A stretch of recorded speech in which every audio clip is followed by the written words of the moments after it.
So this past week, the median price of homes for sale in the United States hit a new all-time high. So prices can't continue going up, or can they?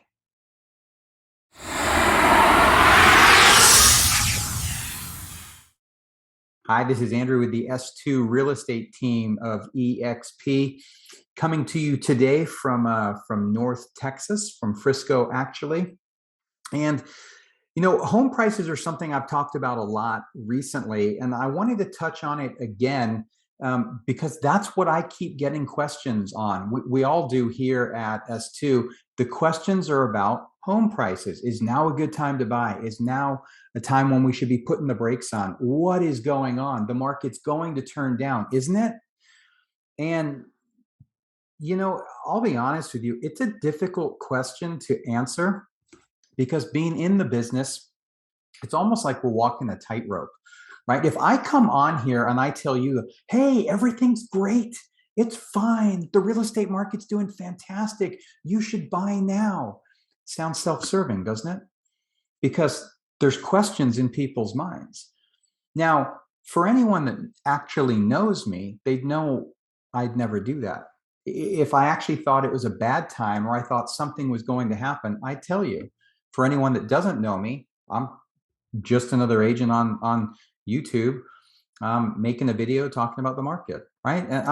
And that's where the rub comes. That's where it becomes difficult. So I just wanted to bring that up and start out by saying the information I share with you is updated every week based upon the best available information available. I'm not trying to convince you of anything. I'm just trying to share the latest information out there so that you can make the best decision for you, as that's what's most important. It's really the only thing that matters. But I will say, for anyone that says the market's going to do this, the market's going to do that, here's what's going to happen, here's what you should be looking at, I'd run away.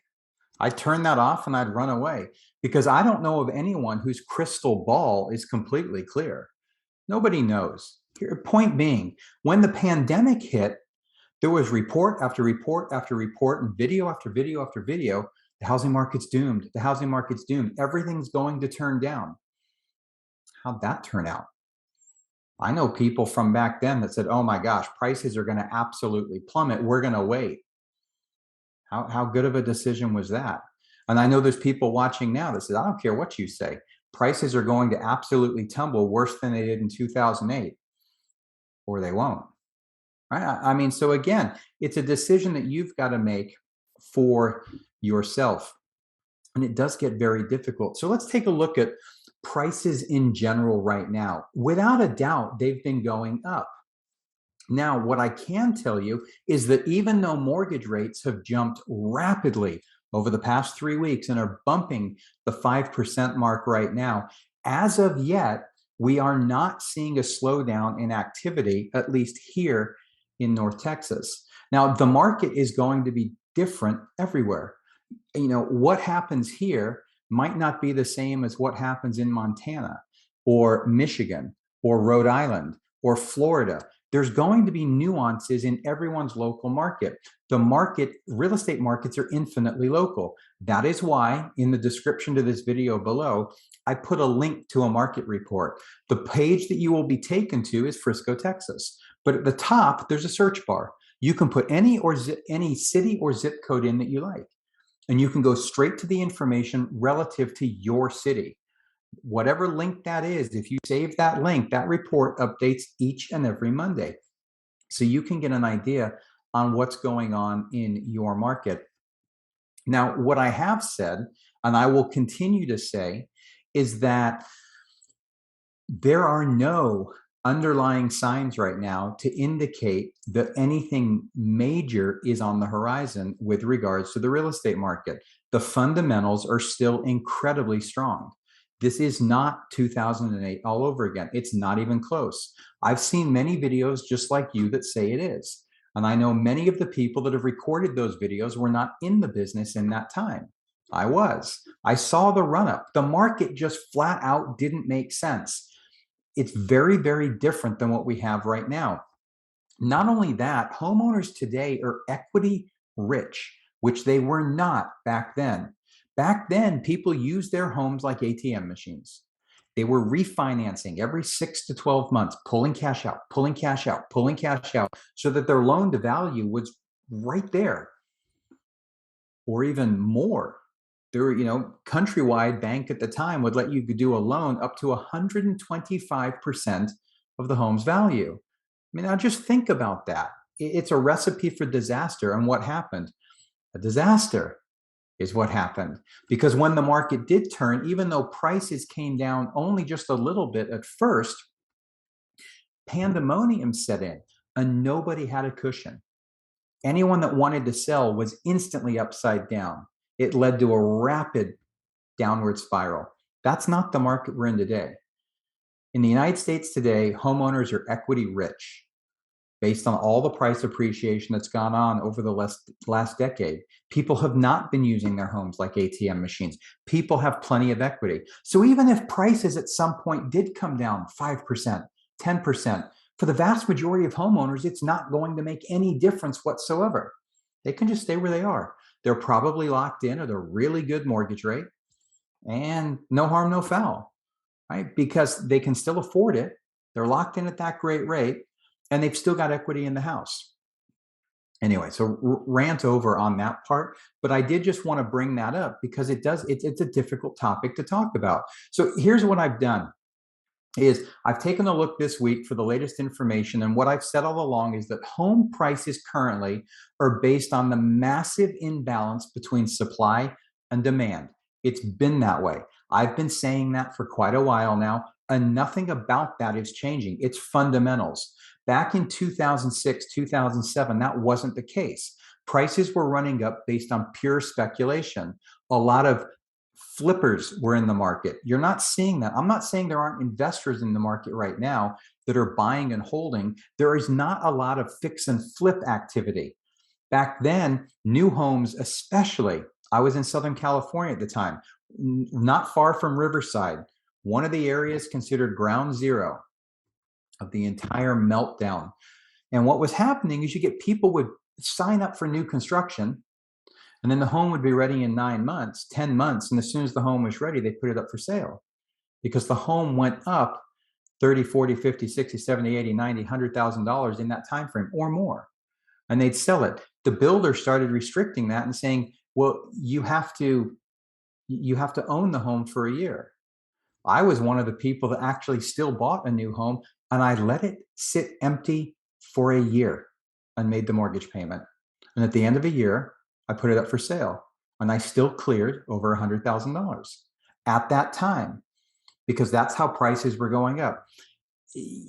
That's what the market was. It was pure speculation. On the resale side, we weren't seeing multiple offers. We weren't seeing bidding wars. There were plenty of homes for sale. Not like now. Okay, not like now. So let's take a quick look. I'm going to share just a couple of slides with you for just a moment. All right, so this first slide we're looking at here is from the Home Price Expectation Survey. So what is that? You can Google it yourself. You can look it up. It is a survey of the 100 leading economists and forecasters of the real estate industry, asking them where they think home prices are going. This is the latest survey from Q1 of 2022, which we obviously just closed out. And this is looking at where do you think home prices are going to go cumulatively as far as appreciation percentages between now and 2026. When you look at all panelists, you combine everyone together, the consensus was that prices will still go up during that time another 26.8%. When you look at the optimists, 46.5%. But here's to me is what's interesting.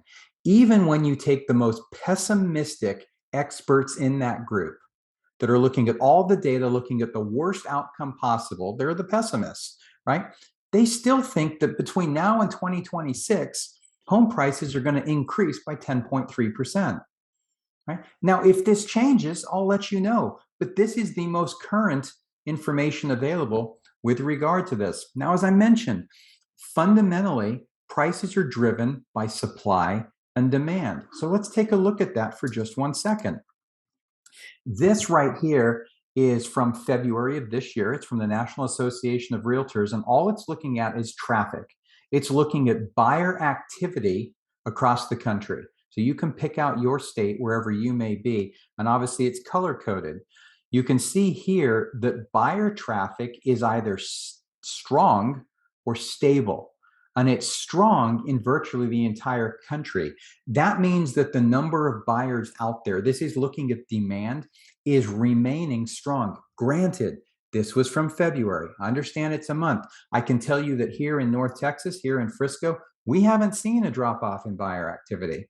We're still seeing homes sell for 60 to 100 to 120,000 over list price. We're still seeing tons of people at open houses and every new listing. We are still seeing multiple offers on every single property, even though mortgage rates have jumped. Now, by comparison, here's a look at seller traffic. Now, seller traffic is talking about the number of new listings coming to market. Very different colors here. You can see a large portion of the country, about a quarter of it, is still very, very weak. That's the lightest shade, right? Followed by weak. California is weak. Texas is weak, right? Florida, Oklahoma, Utah, Nevada, all of those areas are still weak, right? The only exceptions that's stable, Arizona, Kansas, Kentucky, and Mississippi, those markets are showing stable. Doesn't mean it's increasing, but it's stable, right? That's an indication, right? So where's all of this going to go? The magic question. Where is all of this going to go? So again, there's a lot of talk here that, it's a bubble. We've been in a bubble. It's going to burst. It's not going to burst. The answer is you need to make the decision that's best for you. But fundamentally, there's nothing showing that right now at all. Depending on where you're seeing this video, if on YouTube, directly below, I've also linked to a couple of articles just done in the last week or so, one from Forbes, one from CNBC. They're both talking about how the fundamentals of the market right now do not represent a bubble. Now, I do realize that you can also Google housing bubble, and you're probably going to find just as many articles that say we are in one. That's the whole point. There's a ton of information out there. What's important is how you interpret that information and what is it actually based on. So again, subscribe. Hit the subscribe button to my channel right here. Give me the thumbs up on the video and check back. You may not agree with anything I have to say. That's okay. But I'm going to continue to put the information out there so at least you have the information to make the best decision for you and your family. So if you have any other questions, please don't hesitate to reach out. You can give us a call at 469-296-5230 or send an email to contact@s2realestateteam.com.